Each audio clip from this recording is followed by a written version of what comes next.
Kadin di Jawa Barat itu dipegang oleh Pak Haji Cucu Setara. Nah pada saat itu Pak Cucu di caretaker oleh Kadin Pak Anin, oleh Pak Agung. Agung Suryama ya? Pak Agung Suryama. Saya itu PJ-nya pada saat itu PJ-nya Pak Cucu. Begitu Pak Agung menjadi caretaker, saya jadi PJ-nya Pak Agung. Daerah pemilihan dan alokasi kursi. Mendorong lahirnya pemimpin yang bijaksana dan merakyat.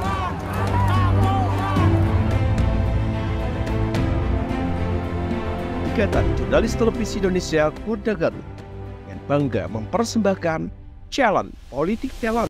Assalamualaikum warahmatullahi wabarakatuh. Pemirsa Challenge Politik Talent dimanapun Anda berada.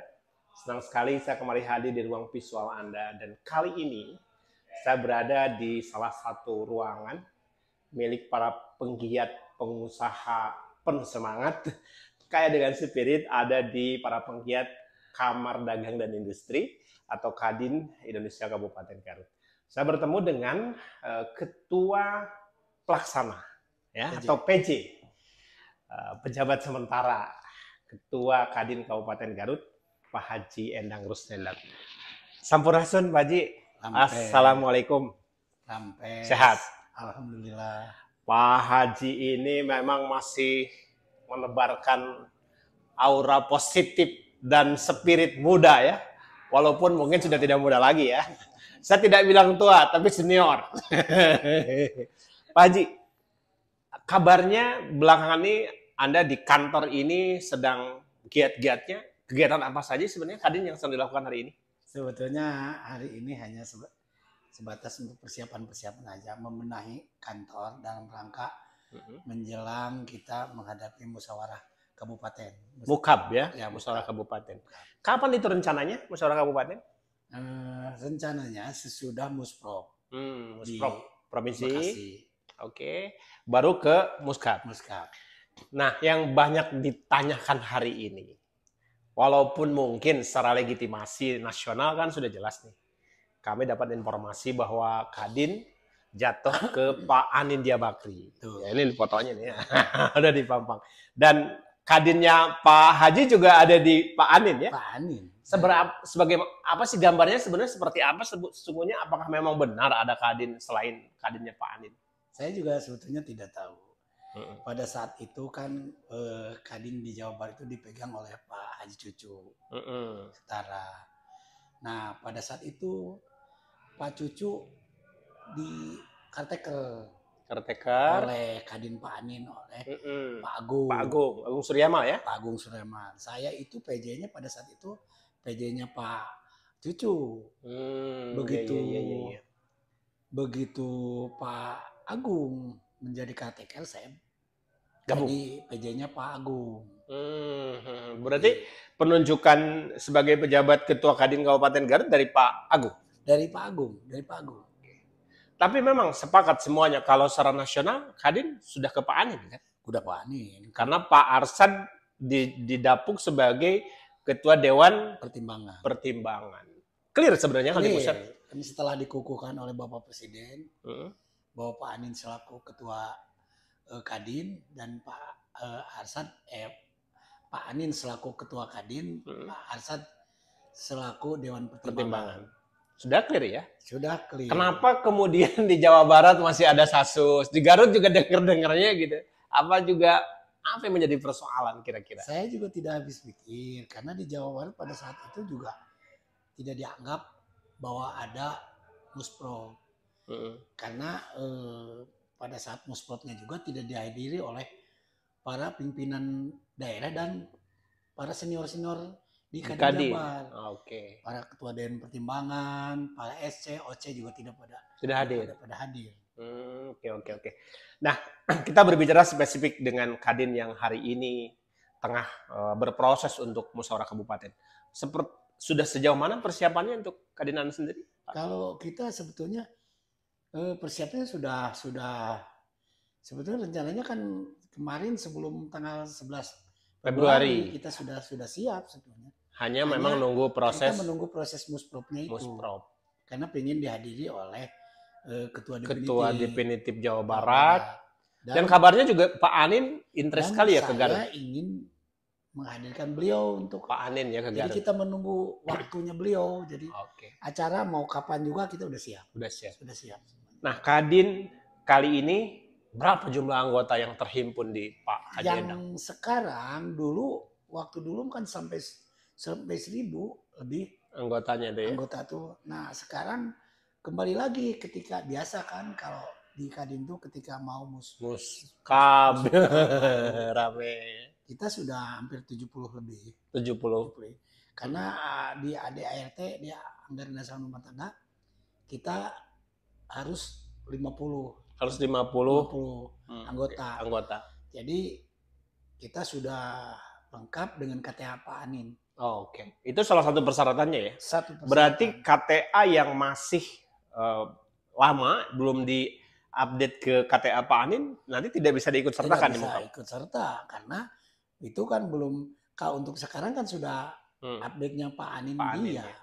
Nah kemudian kalau misalnya ada teman-teman pengusaha yang bermaksud bergabung dengan proses seperti apa, masih dibuka kan hari ini? Untuk keanggotaan kita buka. Kita karena panitia OOC juga belum menutup untuk peserta gitu. Jadi kemungkinan untuk pencalonan kemungkinan ya hanya yang ber-KTA Anin saja. Kata yang ber-KTA Anin. Anin dalam waktu 2 tahun berturut-turut tidak terhenti. Tidak terhenti. Dia memang konsisten ada di dalam Kadin ya.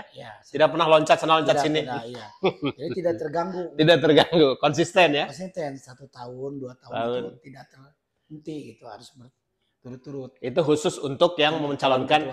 Kalau anggota biasa mah mungkin bisa saat ini juga bisa mendaftar. Apa sih yang menjadi persyaratan untuk anggota biasa ketika pengen bergabung dengan Kadin? Ya sementara perusahaan itu kan di situ kan syarat-syarat perusahaannya harus dilengkapi. Setelah itu barulah keluar KTA.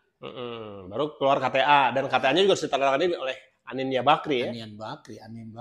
Jadi kita tidak dari awal jauh-jauh hari ketika Pak Agung mendapatkan SK Karteker kita sudah langsung ber-KTA Kadin. Langsung ber-KTA Kadin Pak Anin ya.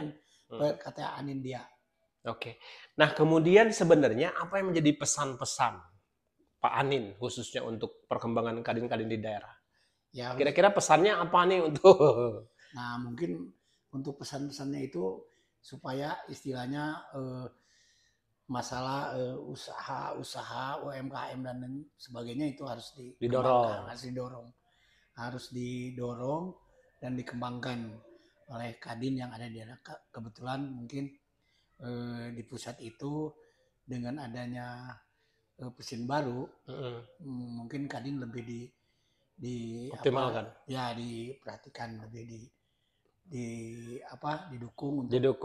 Dan saya kalau tidak salah saya juga pernah menyimak pidato Pak Presiden Prabowo tuh untuk infrastruktur negara akan memberikan kepercayaan kepada pihak swasta dalam konteks pengusaha. Anda sepakat? Sepakat. Cuman mungkin ya dari sisi kelas ya.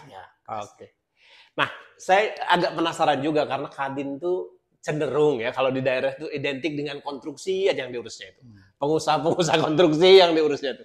Padahal sebenarnya kalau bicara kamar dagang ini kan luas sekali. Bagaimana sebenarnya? Itu sebetulnya karena dulu itu Kadin itu banyaknya diduduki oleh para pengusaha bidang konstruksi. Tapi setelah dipegang oleh Pak Haji Deden Sopyan, terus ke sini memang konstruksi sudah berubah ya. Tidak hanya milik konstruksi. Pengurus-pengurusnya juga tidak. Nah, dari jumlah anggota yang saat ini dihimpun berapa persen yang masih di konstruksi atau yang lain sudah berimbang atau? Sangat berimbang ya. Dari 100% tuh paling berapa? 20%-an. Yang masih di konstruksi. Selebihnya sudah usaha berbagai bidang. Iya, berbagai. Pengusaha UMKM. Banyaklah yang Terakhir, apa yang ingin disampaikan kepada masyarakat Kabupaten Garut terkait dengan Kadin yang akan bermusyawarah kabupaten nanti setelah Musprov? Silakan. Jadi mungkin kami selaku pejabat sementara Kadin, saya berharap kepada seluruh pengusaha yang ada di Kabupaten Garut khususnya bisa menjadi anggota dan mungkin bisa berbareng-bareng bersama-sama untuk bisa membangun ibu kota Garut khususnya ya. Dari bidang perekonomian, jadi tidak bicara hanya bidang konstruksi saja yang selama ini selalu mendominan. Jadi Kadin itu bukan hanya milik konstruksi. Terlebih pemimpin kita kan baru nih. Ada harapan terhadap pemimpin yang baru? Saya justru berharap dengan pemimpin yang baru, karena ya pemimpin yang baru ini bukan bicara konstruksi dia. Ya apalagi APBD dia kan sudah pengusahanya sudah besar ya, sudah di luar lah. Mudah-mudahan Kadin khususnya ketika Pak Anin menjabat banyak perubahan yang bisa membantu khususnya di kita di daerah kita di Kabupaten Garut, bisa membantu pemerintah daerah khususnya di bidang perekonomian dan pembangunan Garut khususnya. Itu terima kasih. Itu pemirsa apa yang disampaikan oleh Pak Haji Endang sebagai PJ Ketua Kadin Kabupaten Garut menjelang pelaksanaan musyawarah kabupaten. Kita menarik sekali dan kita akan menunggu bagaimana kemudian nanti hasil muskab. Saya sengaja tidak bertanya siapa calon Ketua Kadin hari ini, karena tentu saja sudah ada di sakunya beliau ya. Siapa yang akan diusung nanti. Yang lebih menarik adalah bagaimana kita melihat dan mendoakan agar Kadin menjadi bagian yang tidak terpisahkan dalam pembangunan Kabupaten Garut. Terima kasih atas kebersamaannya. Sampai jumpa kembali di kesempatan. Terima kasih Pak Haji. Sukses selalu. Billahi taufiq wal hidayah. Wassalamualaikum warahmatullahi wabarakatuh.